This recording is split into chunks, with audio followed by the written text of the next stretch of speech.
Welcome back to BCN news. దర్శిలో జరిగిన ఒక రాజకీయ కార్యక్రమంలో ఒంగోలు ఎంపీ మాగుంట శ్రీనివాస్ రెడ్డి పాల్గొన్నారు. ఈ సందర్భంగా ఆయన మాట్లాడుతూ దర్శి నియోజకవర్గ అభివృద్ధికి తాను కట్టుబడి ఉన్నానని తెలియజేశారు. దర్శి అభివృద్ధికి తన వంతు సహాయ సహకారాలు అందిస్తానని హామీ ఇచ్చారు.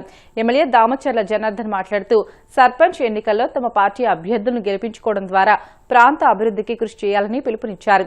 రాబోయే ఎన్నికల్లో పార్టీకి చెందిన సర్పంచ్లను గెలిపించుకుంటే అభివృద్ధి మరింత వేగమవుతుందని చెప్పుకొచ్చారు. రాష్ట్ర విద్యుత్ శాఖ మార్చులు శ్రీ గొట్టిపాటి రవికుమార్ గారికి, అధ్యక్షులు కనిగిరి శాసనసభ్యులు శ్రీ ఉగ్ర నరసింహారెడ్డి గారికి, గౌరవ శాసనసభ్యులు ఒంగోలు శాసనసభ్యులు శ్రీ దామచర్ల జనార్దన్ రావు గారికి, సంతరోతులపాటి శాసనసభ్యులు శ్రీ బిఎన్ విజయ్ కుమార్ గారికి, గిద్దలూరు శాసనసభ్యులు శ్రీ ముత్తుమల్ల అశోక్ రెడ్డి గారికి, తెలుగుదేశం పార్టీ ఎర్రగొండపాలెం ఇన్ఛార్జ్ శ్రీ గూడూరు ఎలక్షన్ బాబు గారికి,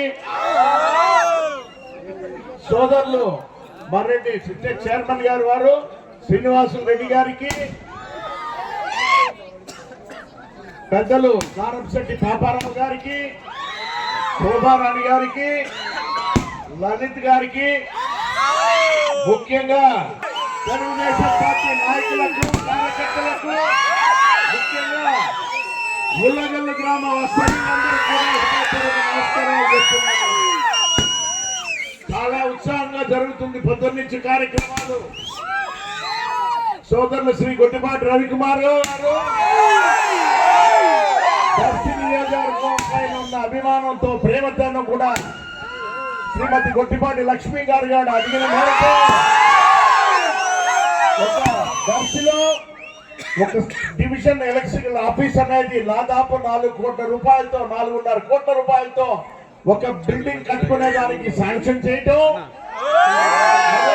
ఉల్లగల్లి గ్రామంలో కూడా 33/11 kVA స్టేషన్ 4 కోట్ల రూపాయలతో కూడా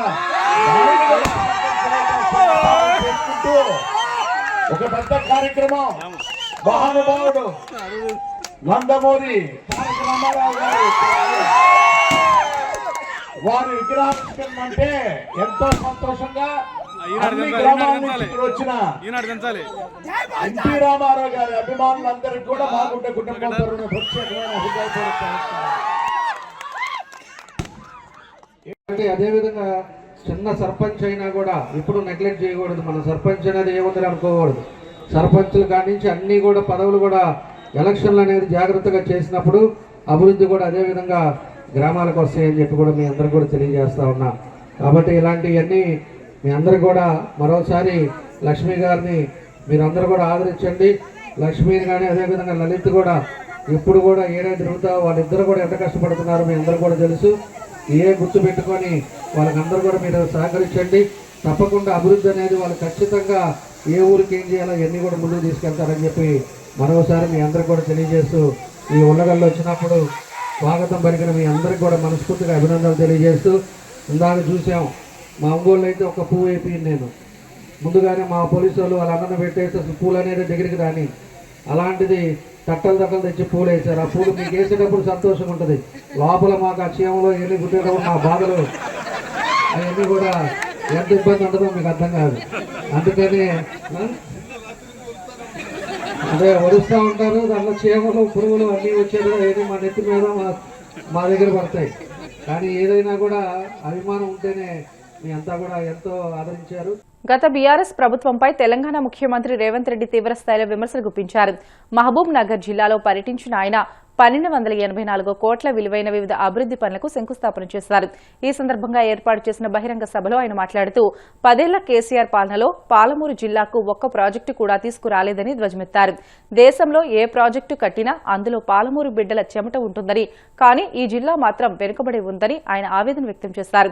2013లో కాంగ్రెస్ నేతలు సాధించుకున్న పాలమూరు రంగారెడ్డి ఎత్తిపోతల పథకాన్ని బీఆర్ఎస్ ప్రభుత్వం నిర్లక్ష్యం చేసిందని ఆరోపించారు. ఈ జిల్లా వెనుకబడడానికి కారణం ప్రధానంగా సాగునీటి ప్రాజెక్టులు పూర్తి కాకపోవడం. రెండవది, ఈ జిల్లాలో విద్యా అవకాశాలు లేకపోవడం వల్ల, చదువుకోకపోవడం వల్ల నిరక్షరాస్యత కూడా మన ప్రాంతానికి ఒక శాపంగా మారింది. నాకు తెలిసి అరుణమ్మ గారు చెప్పాలి, దేశంలోనే అత్యధిక వెనుకబడిన మండల కేంద్రంగా గట్టుకు ఈ దేశంలోనే గట్టు మండలం అత్యధిక వెనుకబడిన మండలంగా ఈరోజు గద్వాల ప్రాంతం ఉన్నది. అంటే ఈరోజు తెలంగాణ ప్రాంతంలో కష్టపడే తత్వం ఉన్న నమ్మకంగా విశ్వాసంగా పనిచేసే పాలమూరు జిల్లా వెనుకబడడానికి కారణం ఆనాటి పాలకులు ప్రభుత్వాలు మన జిల్లాకు చేయాల్సిన న్యాయం చేయలేదు, ఇవ్వాల్సిన నిధులు ఇవ్వలేదు. అందుకే సాగునీటి ప్రాజెక్టులు ప్రారంభించుకున్నా ఈనాటికి పూర్తి కాలేదు. ఈనాడు పదే పదే ప్రతిపక్షంలో ఉన్నవాళ్ళు ఈరోజు మాట్లాడుతున్నారు, మేమున్నప్పుడు గొప్ప గొప్ప విజయాలు సాధించినము, మీరు వచ్చిన తర్వాత ఈరోజు అన్ని పనులు ఆగిపోయినాయి అని. నేను ఈ వేదిక మీద నుంచి అడగదలుచుకున్నా, ఈ వేదిక మీద నుంచి నేను వివరించదలుచుకున్నా, ఈ వేదిక మీద నుంచి పాలమూరు బిడ్డలను ఆలోచించండి అని నేను విజ్ఞప్తి చేస్తున్నా. ఈనాడు ఈ జిల్లాలో ప్రధానంగా నిర్మిస్తున్న ప్రాజెక్టులు, ప్రారంభమైన ప్రాజెక్టులు ఏ ఒక్కటైనా గతంలో 10 సంవత్సరాలు పరిపాలన కొనసాగించిన ఆనాటి తెలంగాణ రాష్ట్ర మొట్టమొదటి ముఖ్యమంత్రి గారు ఒక్క కొత్త ప్రాజెక్ట్ అయినా పాలమూరు జిల్లాకు మంజూరు చేసిండా అని నేను సూటిగా సవాలు విసురుతున్నా.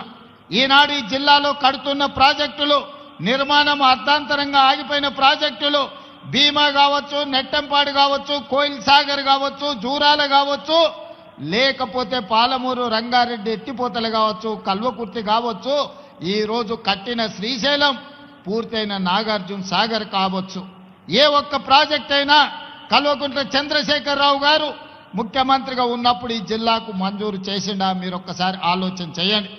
ఈనాడు నేను సూటిగా ఆనాటి ముఖ్యమంత్రి నేను సవాల్ చేయదలుచుకున్నా, మీరు అనుమతులు ఇచ్చిన ప్రాజెక్టు కానీ మీరు మంజూరు చేసిన ప్రాజెక్టు ఈ జిల్లాలో ఒక్కటైనా ఉందా మీరు చూపించండి.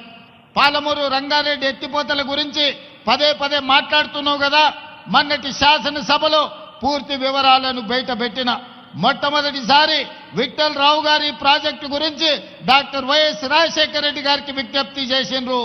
ఆ తర్వాత రాజశేఖర రెడ్డి గారి మరణంతో ఆగిపోయిన పాలమూరు రంగారెడ్డి డికే అరుణ గారు మంత్రిగా ఉన్నప్పుడు కిరణ్ కుమార్ రెడ్డి గారికి తీసుకెళ్లి ఎన్ఎం శ్రీనివాసరెడ్డి లాంటి శాసనసభ్యులు సంతకం చేసి ఆనాడు ఉమ్మడి రాష్ట్రంలో పాలమూరు జిల్లాకు పాలమూరు రంగారెడ్డి ఎత్తిపోతల పథకాన్ని 2013లో మంజూరు చేయించడం జరిగింది.